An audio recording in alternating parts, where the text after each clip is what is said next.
यह एक काल्पनिक कहानी है। इसमें दिखाई गई घटनाएं, पात्र और संवाद पूरी तरह से लेखक की कल्पना पर आधारित हैं। इसका कोई संबंध किसी वास्तविक व्यक्ति या घटना से नहीं है। उसने आज कुछ लड़ाइयां लड़ी थीं, इसलिए उसकी गूढ़ ऊर्जा की काफी खपत हो गई थी। हालांकि वह महापर्वत श्रृंखला के डार्क बिस्ट से नहीं डरता था, फिर भी सावधान रहना बेहतर था।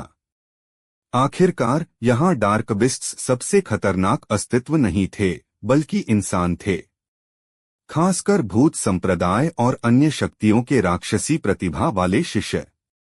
उसने पुष्प महल की प्रभा की ताकत का अनुभव किया था, फिर भी वह आदित्य विद्यालय और सम्राट अकादमी के प्रसिद्ध शिष्यों में से किसी से नहीं मिला था जो पुष्प महल से भी श्रेष्ठ थे। इसलिए उसे हर समय चरम स्थिति बनाए रखनी थी। आरोहण रैंकिंग्स उसकी मां की सुरक्षा से जुड़ी थी, इसलिए उसे सावधान रहना था और वह बिल्कुल भी लापरवाह नहीं हो सकता था। रात का पर्दा खामोशी से उतर आया। आसमान में न तो तारे थे और न ही चांद, और पूरी आरोहण पर्वत श्रृंखला अंधेरे में डूबी हुई थी। आओ वो! अचानक एक गगनभेदी दहाड़ गूंजी। इस दहाड़ के साथ इसके बाद अनगिनत और दहाड़े लगातार गूंज उठीं और रात के घने अंधेरे आरोहण पर्वत श्रृंखला में दहाड़ों की आवाजें उठती गिरती रहीं। हालांकि मानवीय गूढ़ साधकों की आंखें अंधेरे में देख सकती थीं, इसमें कोई संदेह नहीं था कि डार्क बिस्ट्स को रात में ज्यादा फायदा था, खासकर कुछ खास डार्क बिस्ट्स जैसे नाइट बर्ड्स जिनसे आरव मृत्यु अंधकार खाई की तलहटी में मिला था। 6 महान शक्तियों और सम्राट अकादमी के प्रतिभाशाली शिष्यों के अलावा आरोहण रैंकिंग्स में भाग लेने वाले अन्य मानवीय गूढ़ साधकों के लिए राजा स्तर डार्क बिस्ट्स के सामने कोई फायदा नहीं कहा जा सकता था। रात की बात तो दूर रही। इसलिए जैसे जैसे आसमान धीरे धीरे गहरा होता गया, अनगिनत भाग लेने वाले गूढ़ साधकों ने छिपने की जगहें ढूंढ ली थीं। विशाल पेड़ पर आरव ने अचानक अपनी आंखें खोलीं और भौहें सिकोड़ने से पहले कुछ देर चुप रहा, क्योंकि उसने देखा कि 3 लोग खामोशी से उसकी दिशा में तेजी से आ रहे थे। जब वह अपने कंधे पर बैठे बैंगनी मिंक की ओर मुड़ा, तो उसने देखा कि नन्हा साथी सो गया था। आरव ने सिर हिलाया और खामोशी से हंसा। कोई आश्चर्य नहीं कि मैंने उन्हें तब देखा जब वे 300 मीटर दूर पहुंचे, तो नन्हा साथी पहले ही सो गया था। आरव एक पल के लिए हिचका और फिर उसने उन पर कोई ध्यान न देने का फैसला किया। उसने महसूस किया कि जब तक वे उससे परेशानी मोल नहीं लेते तब तक ठीक है। कुछ ही देर में वे तीनों उस पेड़ के सामने आ गए जहां आरव छिपा हुआ था। कुछ देर चुप्पी के बाद आरव ने समूह के एक आदमी की आवाज सुनी। उस आदमी ने कहा, भाइयों, आज रात यहीं आराम करते हैं। जब तक हम ज्यादा शोर नहीं करेंगे तब तक शायद हम किसी राजा स्तर डार्क बिस्ट्स का ध्यान आकर्षित नहीं करेंगे। दूसरे लोगों में से एक ने भौहें सिकोड़ी और कहा, नीरवीर भाई, मुझे लगता है कि इस जगह पर कुछ गड़बड़ है। हम किसी और जगह क्यों नहीं ढूंढते? प्रकाश नाम के आदमी ने सिर हिलाया और कहा, नीरवीर भाई, पूरी आरोहण पर्वत श्रृंखला में कुछ गड़बड़ महसूस हो रहा है। मुझे लगता है कि यह जगह छिपने के लिए अच्छी है। आसपास देखो, कुछ पुराने पेड़ों के अलावा हम अपने आसपास सब कुछ देख सकते हैं। अगर हमें कोई राजा स्तर डार्क बिस्ट दिखता भी है तो हम कम से कम समय में भाग सकते हैं। यहाँ तक बोलने के बाद प्रकाश ने उनके समूह की एकमात्र महिला की ओर देखा और कहा, प्रिया जूनियर बहन, तुम क्या सोचती हो? प्रिया नाम की महिला ने कुछ देर गहराई से सोचा और फिर उसने सिर हिलाया और कहा, चलो प्रकाश भाई, जैसा कहते हैं वैसा ही करते हैं। यह सुनकर प्रकाश मुस्कुराया और फिर उसने कहा, हम आज रात यहीं आराम करेंगे। कल भोर होते ही हम और भी स्वतंत्र साधकों को ढूंढने जाएंगे। ये राजा स्तर डार्क बिस्ट्स सचमुच बहुत दुर्जेय हैं। हम तीनों के साथ अगर हम केवल 1 या 2 डार्क बिस्ट्स का सामना करते हैं तो हम उनसे निपट सकते हैं, लेकिन अगर हम एक समूह का सामना करते हैं तो हम बस भाग ही सकते हैं। जैसे ही वह बोला, वह उछलकर उस शाखा पर उतर गया जो आरव के नीचे थी। उसके बाद दूसरा आदमी और महिला भी शाखाओं पर उछल गए और उन्होंने खुद को छिपाने के लिए शाखाओं और पत्तों का उपयोग किया। उनकी हरकतों से आरव की आंखें फड़क उठीं, क्योंकि अगर वे जरा भी ऊंचाई पर उछलते तो आज रात खून बहने की संभावना थी। उनके शाखाओं पर उछलने के बाद नीरवीर नाम के आदमी ने धीमी आवाज में कहा, पहले डार्कबिस्ट्स ने कभी समूह नहीं बनाए थे। मुझे आश्चर्य है कि इस बार राजा स्तर डार्कबिस्ट्स ने समूह क्यों बना लिए हैं। यह तो यहाँ तक है कि कई डार्कबिस्ट्स हम इंसानों से भी ज्यादा एकजुट हैं। अगर आरोहण पर्वत श्रृंखला के सभी राजा स्तर डार्कबिस्ट्स एकजुट हो जाएं, तो हम सभी जो इस बार आरोहण रैंकिंग्स में भाग ले रहे हैं, खतरे में पड़ जाएंगे। प्रकाश ने सिर हिलाया और कहा, यह सचमुच सभी की उम्मीदों से परे था। पहले वे डार्कबिस्ट्स न केवल एक दूसरे के साथ एकजुट नहीं होते थे, बल्कि इसके बजाय वे एक दूसरे से लड़ते भी थे। लेकिन इस बार पूरे रास्ते में हमने देखा है कि व्यावहारिक रूप से सभी डार्कबिस्ट्स ने समूह बना लिए हैं और शायद ही कभी अकेले होते हैं। यह बहुत ही असामान्य है। हो सकता है कि इन राजा स्तर डार्कबिस्ट्स के बीच एक नेता प्रकट हो गया हो। इस बीच प्रिया, जो तुलनात्मक रूप से शांत थी, अचानक बोल उठी। यह सुनकर प्रकाश और नीरवीर का चेहरा बदल गया और फिर प्रकाश ने कहा, यह कैसे संभव हो सकता है। राजा स्तर डार्कबिस्ट्स बेहद गर्व महसूस करते हैं, इसलिए आत्मिक स्तर डार्कबिस्ट्स को छोड़कर उनके लिए उसी स्तर के किसी भी डार्कबिस्ट के सामने सिर झुकाना असंभव है। नीरवीर ने सहमति में बोलते हुए कहा, प्रकाश भाई सही कह रहे हैं। भले ही यह राजा स्तर डार्कबिस्ट साम्राज्य का शाही हो, फिर भी उसके लिए अन्य सभी डार्कबिस्ट्स को अपनी आज्ञा मानने के लिए मजबूर करना बहुत ही असंभव है। प्रिया नाम की महिला ने उन पर उदासीनता से देखा और फिर उसने कहा, यह कैसे संभव नहीं हो सकता है। हमारी मानव जाति में अद्वय जैसी असाधारण राक्षसी प्रतिभा है, तो डार्कबिस्ट साम्राज्य में ऐसी प्रतिभा क्यों नहीं प्रकट हो सकती। बस इसके बारे में सोचो, अगर अद्वय आरोहण पर्वत श्रृंखला पर भाग लेने वाले सभी गूढ़ साधकों को बुलाने को तैयार हो, तो कितने लोग उसका नेतृत्व करेंगे। लेकिन राजा स्तर डार्कबिस्ट्स बेहद गर्व महसूस करते हैं। प्रकाश ने बहस की। रात के पर्दे के नीचे प्रिया ने एक गंभीर अभिव्यक्ति प्रकट की और कहा, ठीक उसी कारण से यह और भी भयानक है।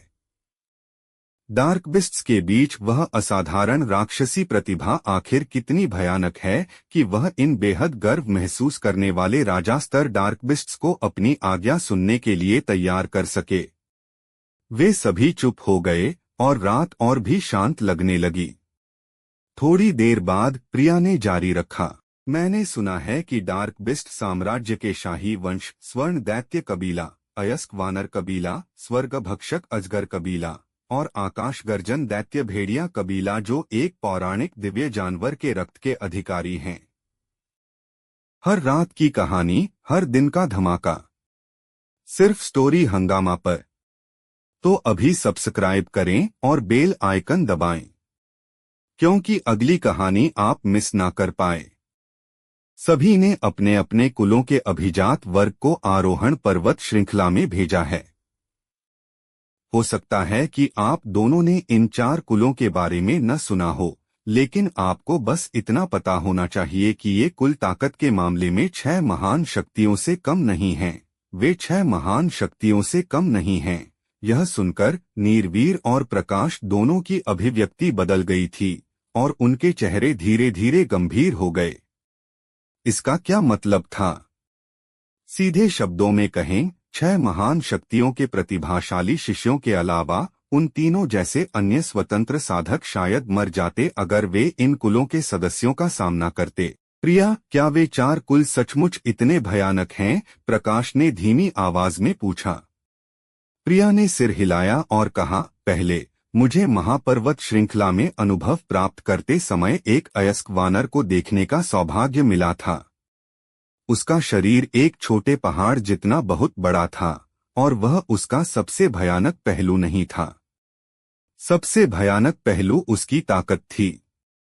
मैंने अपनी आंखों से देखा कि वह अयस्क वानर जिसने राजा स्तर हासिल नहीं किया था, उसने अपनी विशाल हथेलियों का उपयोग करके एक 30 मीटर से अधिक ऊंचे और लगभग 25 मीटर चौड़े पहाड़ को पाउडर में बदल दिया था। यहाँ तक कि कुछ उच्च स्तरीय गूढ़ स्तर की तकनीकों में भी इतनी ताकत नहीं होती, फिर भी उस अयस्क वानर ने महज एक सहज हमला किया था और वह राजा स्तर पर भी नहीं था।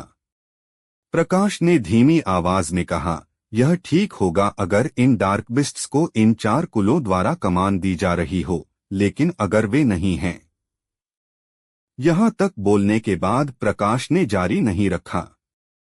हालांकि प्रिया और नीरवीर दोनों की अभिव्यक्ति गंभीर हो गई थी। अगर 4 डार्क बिस्ट कुलों से भी ज्यादा दुर्जय डार्क बिस्ट प्रकट हो गया होता, तो यह वास्तव में कितना भयानक होगा कि वह 4 कुलों के अभिजात वर्ग को अपनी आज्ञा मानने के लिए मजबूर कर सके। पेड़ पर थोड़ा ऊपर आरव की अभिव्यक्ति भी गंभीर थी। शुरुआत से ही उसने हमेशा महामाया पर्वत के डार्क बिस्ट्स को नजरअंदाज किया था या उन्हें कम आंका था, क्योंकि उसके पास नन्हा साथी था। हालांकि जब उसने प्रिया नाम की महिला को सुना तो उसे लगा कि यह मामला शायद सरल नहीं है। हालांकि नन्हा साथी बेहद दुर्जय था, वह अजेय नहीं था। सौभाग्य से बैंगनी मिंक के अलावा उसके साथ 7 अन्य बड़े साथी थे। इसलिए जब उसे भी इसमें जोड़ दिया गया तो उनके समूह को शायद डार्क बिस्ट्स के बीच उस राक्षसी प्रतिभा से डरने की कोई जरूरत नहीं थी। दरअसल भले ही उसके पास नन्हा साथी और 7 बड़े साथी नहीं होते, फिर भी आरव बिल्कुल नहीं डरता, क्योंकि उसने हमेशा अपनी पूरी ताकत से लड़ने की लालसा रखी थी।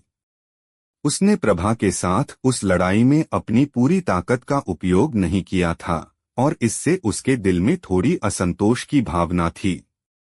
लेकिन यह ठीक था, क्योंकि वह अंत में डार्क बिस्ट्स के बीच उस राक्षसी प्रतिभा या आदित्य विद्यालय के राक्षसी प्रतिभाशाली शिष्यों से लड़ेगा, क्योंकि आरव का लक्ष्य आरोहण रैंकिंग्स में पहला स्थान था।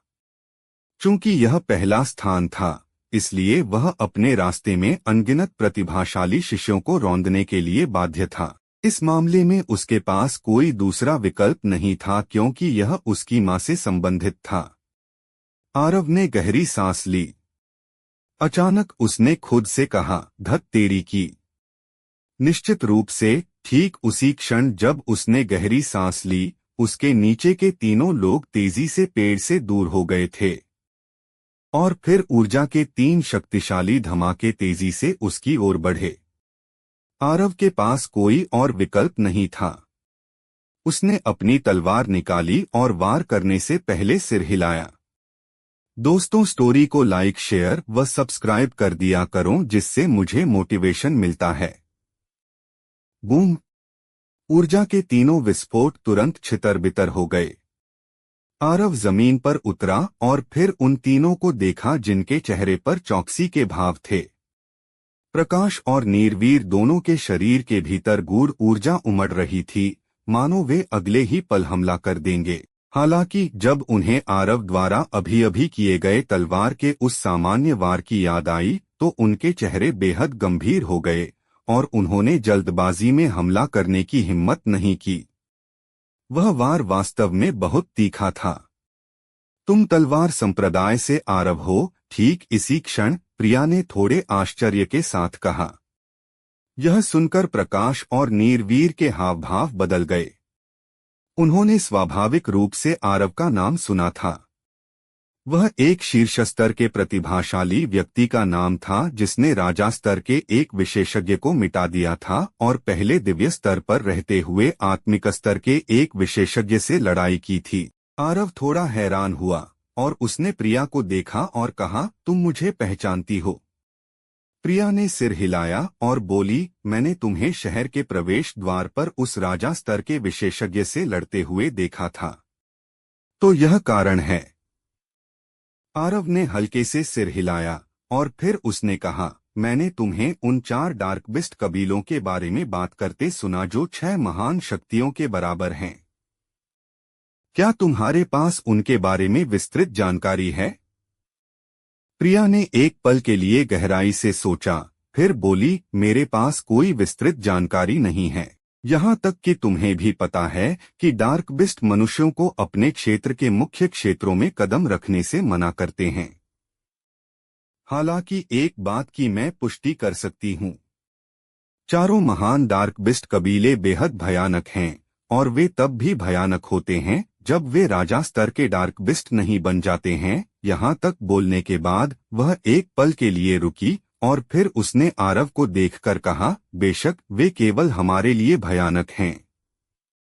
आरव मुस्कुराया और उसने इस बारे में और पूछना बंद कर दिया। उसने बाकी 2 लोगों को देखा जिनके चेहरे पर अभी भी थोड़ी चौकसी थी और कहा, मेरा तुम सभी के प्रति कोई बुरा इरादा नहीं है।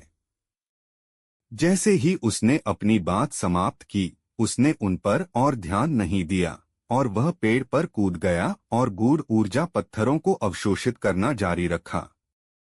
उन तीनों ने एक दूसरे को देखा और एक पल के लिए हिचकिचाए, फिर भी उन्होंने इस जगह को छोड़ने और छिपने के लिए दूसरी जगह खोजने का फैसला किया।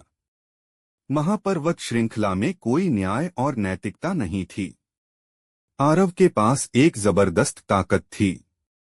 हालांकि अब उसका उनके प्रति कोई बुरा इरादा नहीं था, लेकिन कोई भी गारंटी नहीं दे सकता था कि यह हमेशा ऐसा ही रहेगा। किसी भी मामले में सुरक्षा के लिए वे किसी ऐसे व्यक्ति के साथ नहीं रहना चाहते थे जो उनसे कहीं अधिक मजबूत था। आरव ने उनके चुनाव पर कोई प्रतिक्रिया नहीं दिखाई और वह बस गूढ़ ऊर्जा पत्थरों के भीतर की आत्मा ऊर्जा को अवशोषित करने पर ध्यान केंद्रित करता रहा। समय धीरे धीरे बीतता गया और जल्द ही रात हो गई। सुनसान पर्वत श्रृंखला के बीच बीच में डार्क बिस्ट की भयंकर दहाड़े सुनाई देती थीं, और हर बार जब ये भयंकर दहाड़े गूंजती थीं, तो इसका मतलब होता था कि मनुष्यों को डार्क बिस्ट ने खोज लिया है।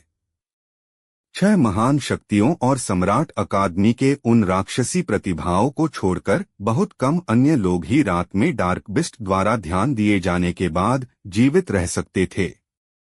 हालांकि यह सब आरव से संबंधित नहीं था।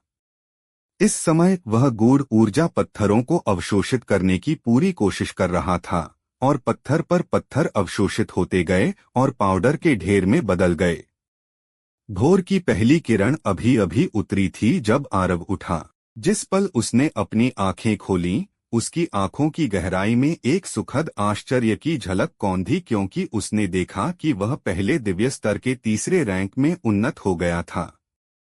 अब तक वह लगातार अपनी युद्ध तकनीकों और शारीरिक शरीर में सुधार करने के लिए कड़ी मेहनत कर रहा था, जबकि उसने अपने साधना में सुधार के लिए बहुत कम गंभीरता से साधना की थी। इसलिए पिछली रात तक वह अभी भी केवल पहले दिव्य स्तर के 2रे रैंक पर था। लेकिन उसने कभी कल्पना भी नहीं की थी कि रात भर गूढ़ ऊर्जा पत्थरों को अवशोषित करने के बाद वह एक रैंक आगे बढ़ जाएगा। यह निःसंदेह आरव के लिए आनंददायक खबर थी। आखिरकार आरोहण रैंकिंग्स के भीतर रहते हुए खुद को बचाने की उसकी क्षमता में ताकत का हर एक अंश एक बड़ा फर्क लाएगा। जैसे कि उसने कुछ सोचा हो, आरव ने अपनी आंखें थोड़ी बंद कर लीं और जल्दी से अपने शरीर के भीतर के सूक्ष्म भंवर में दुनिया को स्कैन किया। जैसा कि उसने उम्मीद की थी, जब वह पहले दिव्य स्तर के 3रे रैंक में उन्नत हुआ तो भंवर में अंतरिक्ष एक बार फिर फैल गया था। जब उसने यह बदलाव देखा तो आरव के चेहरे पर मुस्कान और चौड़ी हो गई। हालांकि उसे नहीं पता था कि छोटे भंवर की उत्पत्ति क्या थी, लेकिन इसमें कोई संदेह नहीं था कि यह एक अत्यंत दुर्जेय चीज थी। इसके अलावा, हालांकि वह अभी भी इसके वास्तविक प्रभावों को नहीं जानता था, लेकिन उसने एक सेकंड के लिए भी संदेह नहीं किया कि वर्तमान में इसके जो प्रभाव थे वे पहले से ही बेहद स्वर्ग विरोधी थे। आरव ने सिर हिलाया और इस बारे में सोचना बंद कर दिया और फिर वह बैंगनी मिंक को देखने के लिए मुड़ा जो अभी भी गहरी नींद में थी। वह चुपचाप हंसा, उस छोटे साथी को अपनी बाहों में लिया और फिर दक्षिण की ओर बिजली की गति से झपट पड़ा। हालांकि वह ज्यादा दूर नहीं गया था कि वह एक बार फिर रुक गया, क्योंकि पास के एक पहाड़ के किनारे पर 3 लोग मिलकर राजा स्तर के एक डार्क बिस्ट पर हमला कर रहे थे। ये तीनों और कोई नहीं बल्कि वही 3 लोग थे जिनसे उसका हल्का सा टकराव हुआ था। आरव उस डार्क बिस्ट को जानता था जिससे वे लड़ रहे थे, क्योंकि उसने अतीत में ऐसा एक डार्क बिस्ट देखा था। यह अग्निगर्जन शेर कबीला का हिस्सा था और एकमात्र अंतर यह था कि यह राजा स्तर पर था। उन तीनों की ताकत काफी अच्छी थी। तर्क के अनुसार उन्हें मिलकर एक राजा स्तर के डार्क बिस्ट को हराने में कोई समस्या नहीं होनी चाहिए। हालांकि आरव के आश्चर्य के लिए यह वे तीनों नहीं थे जो संयुक्त रूप से राजा स्तर के डार्क बिस्ट को घेरे हुए थे, बल्कि यह अग्निगर्जन शेर था जो उन तीनों को दबा रहा था। जब आरव ने यह देखा तो उसकी रुचि जाग उठी। वह सभी दुर्जय राजा स्तर के डार्क बिस्ट में रुचि रखता था, क्योंकि इसका मतलब था कि उसे एक असाधारण अधीनस्थ मिल सकता है। जब उसने यहां तक सोचा तो आरव ने कदम बढ़ाने का विकल्प नहीं चुना, बल्कि छिप गया और उसने उनके बीच की लड़ाई को देखा। बूम! प्रकाश ने अपने हथेली से अग्निगर्जन शेर के सिर पर थप्पड़ मारा। हालांकि यह बिल्कुल भी घायल नहीं हुआ। इसके विपरीत प्रकाश ही उड़ता हुआ दूर जा गिरा। यह दृश्य देखकर प्रिया और नीरवीर के हाव भाव बदल गए, क्योंकि इस राजा स्तर के डार्क बिस्ट की ताकत और शारीरिक बचाव बहुत भयानक था। प्रकाश की आंखों में आश्चर्य उत्पन्न हुआ। वे राजा स्तर के डार्क बिस्ट की रक्षात्मक ताकत से स्पष्ट रूप से अवगत थे और ठीक इसी कारण से वह चकित था। उसने अभी अभी जब हथेली से वार किया था तो उसने पीछे नहीं हटा था और एक साधारण राजा स्तर का डार्क बिस्ट इससे घायल हो जाता, लेकिन ऐसा लगा जैसे इस अग्निगर्जन शेर को वह हमला महसूस ही नहीं हुआ। इस समय उसे पछतावा हो रहा था। यह सिर्फ प्रकाश ही नहीं था जिसे पछतावा हो रहा था, प्रिया और नीरवीर भी वैसे ही थे। उन्हें इस अकेले अग्निगर्जन शेर को अपने शिकार के रूप में चुनने का पछतावा हुआ। वे उठे और भोर होते ही अन्य स्वतंत्र साधना करने वालों की तलाश में निकल पड़े। हालांकि जब वे यहां पहुंचे तो उन्होंने इस राजा स्तर के डार्क बिस्ट को देखा जो अकेला था और इससे उन्हें सुखद आश्चर्य हुआ। उसके बाद उन्होंने अत्यंत मौन समझ दिखाई और इस अग्निगर्जन शेर पर हमला कर दिया। हालांकि उनके लिए अप्रत्याशित रूप से इस अग्निगर्जन शेर की ताकत इतनी दुर्जेय थी और यह इतना दुर्जेय था कि उनकी संयुक्त ताकत इसे बिल्कुल भी नुकसान नहीं पहुंचा सकी। नहीं, वे तब भी इसके लिए कोई मुकाबला नहीं थे जब उन्होंने ग्रुप में शामिल हो गए थे। अगर उन्होंने आपस में कुछ मौन समझ न बनाई होती तो वे शायद अब तक इसके पेट में होते। प्रकाश को वापस फेंक देने के बाद अग्निगर्जन शेर ने हमला करना बंद नहीं किया। इसने अपना सिर ऊपर उठाया और दहाड़ा, इससे पहले कि इसकी आकृति प्रकाश की ओर उछल पड़ी जिसे दूर फेंक दिया गया था। इसके अलावा जिस जमीन पर इसके पैर एक बार पड़े थे वह इसके द्वारा लगाए गए बल के नीचे सीधे ढह गई।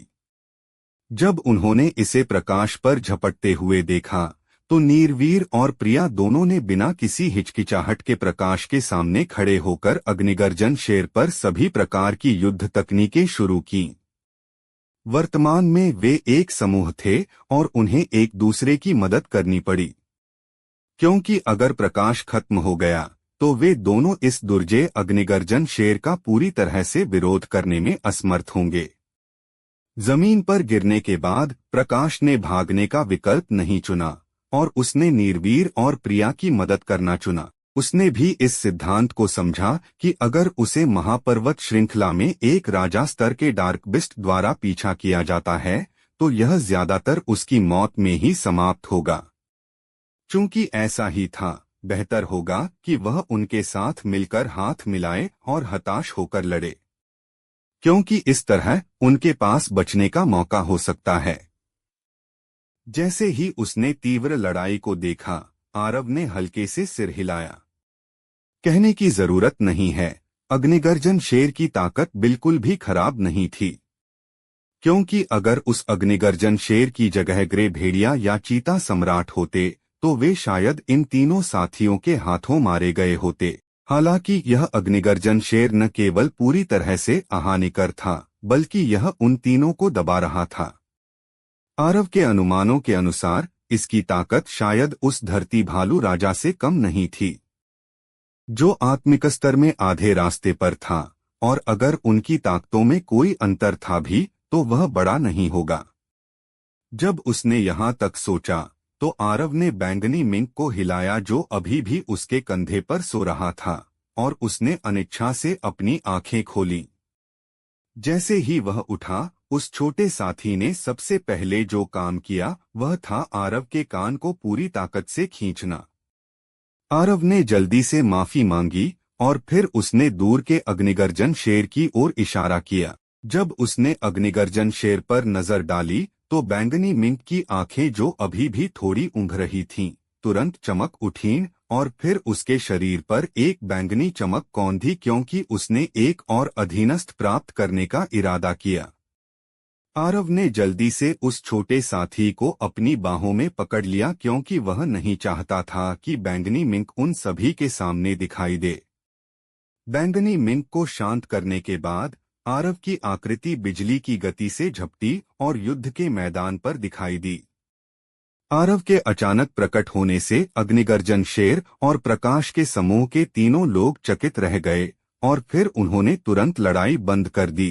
अब क्या होने वाला है आगे सुनते रहिए सर्वशक्तिमान हमारे चैनल स्टोरी हंगामा पर।